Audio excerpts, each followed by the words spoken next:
ভিক্ষা দাও বাবা, আমি দুদিন কিছু খাইনি, খুব খিদে পেয়েছে, কিছু ভিক্ষা দিয়ে যাও মা। জগৎনগর গ্রামের এই কালী মন্দির খুবই জাগ্রত। গ্রামের লোকেরা যেমন ভক্তি করে পুজো করে, তেমনি দূর দূরান্ত থেকে বহু ভক্ত এই মন্দিরে মা কালীর পুজো দিতে আসে। আর মন্দিরের বাইরে দুটো খাবার আসায় দুই একটি ভিক্ষুক ভিক্ষা করে। মা গো, দুটো টাকা দাও, না হলে কিছু খেতে দাও মা, দুদিন থেকে কিছু খাইনি, খিদে যে আর সহ্য হচ্ছে না মা। তখনই মন্দিরে এক নব দম্পতি পুজো দিতে আসে, কিন্তু তারা কোনো ভিক্ষাদান না করেই বাইরে জুতো খুলে মন্দিরের ভিতরে প্রবেশ করে যায়।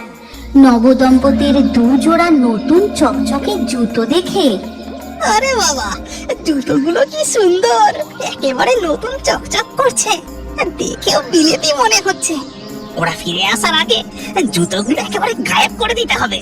দিনু ভিখারি লোভ সামলাতে না পেরে সবার চোখের আড়ালে দুজোড়া নতুন জুতো তার ঝোলায় ভরে নিয়ে মন্দির চত্বর থেকে পালিয়ে যায়। এরপর সেই নব দম্পতি মন্দির থেকে বেরিয়ে এসে, কোথায় গেল আমার জুতো? হায় হায় হায়, আমার নতুন জুতো জোড়া কেউ চুরি করে নিলে নাকি? কত শখের জুতো ছিল আমার। এই ভিখারি, তুমি আমাদের জুতো জোড়া দেখেছো? না বাবা, আমি দেখিনি, আমার খুব খিদে পেয়েছে, দুদিন থেকে কিছু খাইনি, কিছু ভিক্ষা দাও না বাবা। ভিক্ষা? আমাদের দামি জুতো চুরি হয়ে গেল আর তোমাকে এখন ভিক্ষা দেবো? এই, তুমি ঠিক করে বলো তো, আমাদের জুতো তুমি চুরি করনি তো? না বাবা, আমি জুতো চুরি করিনি।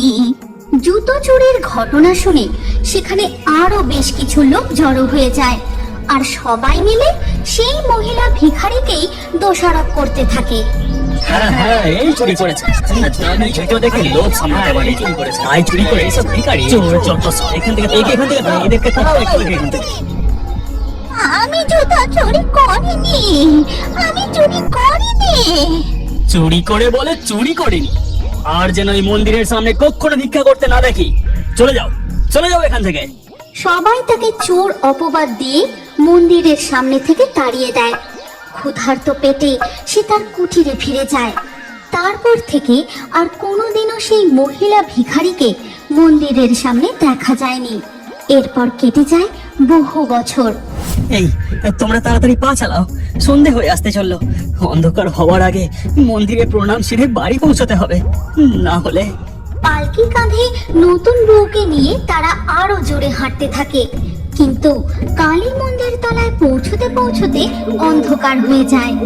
কণিকা, চলো এবার তাড়াতাড়ি মন্দিরে কালী মাকে প্রণাম করে আসি। ওই কালী মন্দিরের কিছুটা দূরে এক মস্ত ছাতিম গাছে বসে পা দুলাচ্ছিল এক ভয়ঙ্কর ডাইনি। ও বাবা, এই যে দেখি নতুন বউ, এ হবে আমার নতুন শিকার, এবার আমি আমার প্রতিশোধ নেবই। এই বলে ডাইনি ছাতিম গাছের ডাল থেকে অদৃশ্য হয়ে যায়। আর ওদিকে নতুন বর বউ মন্দির থেকে বেরিয়ে এসে, এই কি গো, আমার জুতো কোথায় গেল? আমার জুতো জোড়া তো দেখতে পাচ্ছি না, কোথায় আমার জুতো? নতুন বড়ও তার জুতো জোড়া খুঁজে পায় না, কিন্তু সে এক নিমেষে বুঝে যায় তার বউয়ের ও তার জুতো কি করে হারিয়েছে। চলো চলো, আর জুতো পরে কাজ নেই, আমি কাল সকালে তোমাকে নতুন জুতো কিনে দেবো। তাড়াতাড়ি পালকিতে ওঠো, এবার আমরা বাড়ি ফিরে যাই। এরপর পালকিতে করে নতুন বউকে নিয়ে সঞ্জয় তার বাড়ির দিকে রওনা দেয়।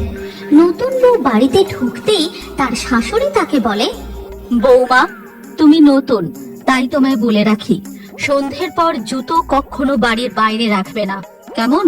ঠিক আছে মা। আর ওদিকে দেখা যায় কিছুটা দূরে গাছের আড়াল থেকে উঁকি মেরে তাকিয়ে আছে সেই ডাইনি।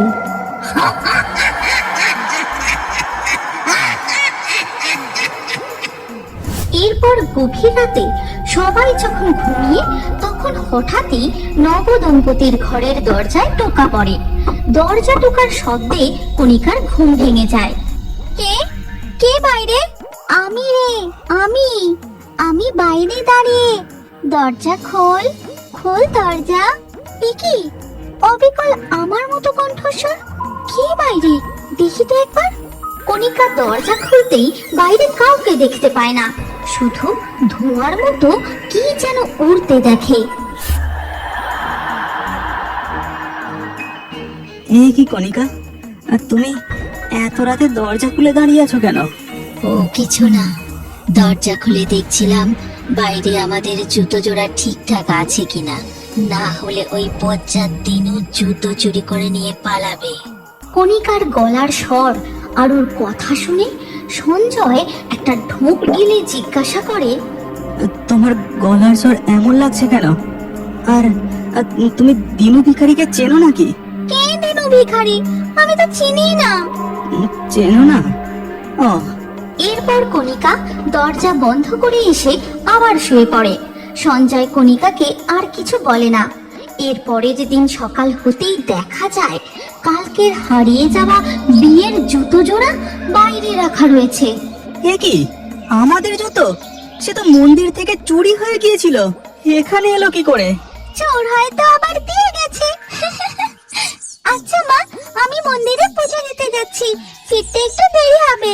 আচ্ছা বেশ, যাও তবে। এরপর কণিকা মন্দিরের দিকে চলে যায়। সেখানে গিয়ে সবাই যেখানে জুতো খোলে সেখানে চুপ করে দাঁড়িয়ে থাকে, পুজো দিতে ভিতরে যায় না। কিছুক্ষণ পর ভক্তরা পুজো দিয়ে মন্দিরের বাইরে বেরিয়ে দেখে যে একটাও জুতো নেই। আমার জুতো কোথায় গেল? জুতোটা কে নিয়ে গেল? আরে আমার জুতোটা কোথায় গেল? সবাই যে যার জুতো খুঁজতে থাকে, কিন্তু মন্দিরের বাইরে কণিকাকে দেখা যায় না। পুজো না দিয়েই সে বাড়ি ফিরে গেছে। কণিকা, তোমার পুজো দেওয়া হলো? চলো, মায়ের রান্না হয়ে গেছে, এবার আমরা খাওয়া দাওয়া করি। মন্দিরের বাইরে আজ কত নতুন নতুন জুতো ছিল, কি সুন্দর জুতোগুলো। কণিকার কথা শুনে তার শাশুড়ি মা ও স্বামী খুব অবাক হয়। এর পরের দিন সকালে কণিকা শাশুড়ি মাকে বলে, মা, আমি মন্দিরে পুজো দিতে যাচ্ছি, ফিরতে আজও একটু দেরি হবে। কণিকা আজও মন্দিরের বাইরে জুতোগুলোর কাছে দাঁড়িয়ে থাকে। আর কিছুক্ষণ পর আবার একই ঘটনা, কেউ তার জুতো খুঁজে পায় না। ভারী আশ্চর্য ব্যাপার, এতগুলো জুতো এখান থেকে এক নিমেষে কি করে কোথাও হলো? এর পরের দিনও একই ঘটনা, মন্দিরের বাইরে থেকে আবার সব জুতো উধাও হয়ে যায়। এইভাবে দিনের পর দিন জুতো চুরি চলতেই থাকে। এমনই একদিন মন্দিরের এক তন্ত্র সাধক সঞ্জয়ের বউ কণিকাকে মন্দিরের কাছ থেকে জঙ্গলের দিকে যেতে দেখে। সবাই বলে শুনেছি বটে, ওই বউটা মন্দিরের বাইরে এসে দাঁড়িয়ে থাকে আর তারপর আবার চলে যায়। দেখি তো বউটা কোথায় যাচ্ছে। তন্ত্র সাধক কণিকার পিছু নেয়, জঙ্গলের মধ্যে গিয়ে পৌঁছায় এক কুটিরের সামনে। আর তার পাশেই রয়েছে এক মস্ত জুতোর স্তূপ। এই বউ, তাহলে তুই জুতো চুরি করে এনে এখানে লুকিয়ে রাখিস? কে তুই? তোর আসল পরিচয় বল। চলে যা তুই, চলে যা এখান থেকে, চলে যা বলছি। বল তুই কে, না হলে আমি। এই বলে তন্ত্র সাধক বীর করে মন্ত্র পড়ে কণিকার দিকে মন্ত্র পড়া জল ছুঁড়তেই তার গলায় একটি জুতোর মালা চলে আসে। আর সঙ্গে সঙ্গেই তার রূপ বদলে যায়। ছেড়ে দে আমায়, ছেড়ে দে বলছি, আমি বিচার চাই, আমি বিচার চাই। কিসের বিচার? বল আমায়, আমি ন্যায় বিচার করব। এরপর ডাইনি সেই দিনের জুতো চুরির ঘটনা তন্ত্র সাধককে বলতে থাকে। সেদিন জুতো জোড়া দিনু চুরি করেছিল, আর তোরা সবাই আমাকে চোর অপবাদ দিয়ে এক ঘরে করলি। দিনের পর দিন খেতে না পেয়ে আমার প্রাণ গেল, তারপর থেকে আমি ডাইনি হয়ে ঘুরে বেড়াচ্ছি।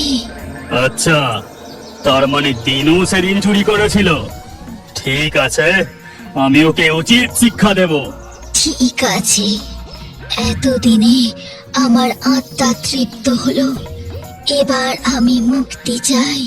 এর পরের দিন সকালে সঞ্জয়, কণিকা ও তন্ত্র সাধক মিলে ডাইনির কুটিরের সামনে শ্রাদ্ধ শান্তির ব্যবস্থা করে আর ওই মহিলা ভিখারির আত্মার মুক্তি ঘটে।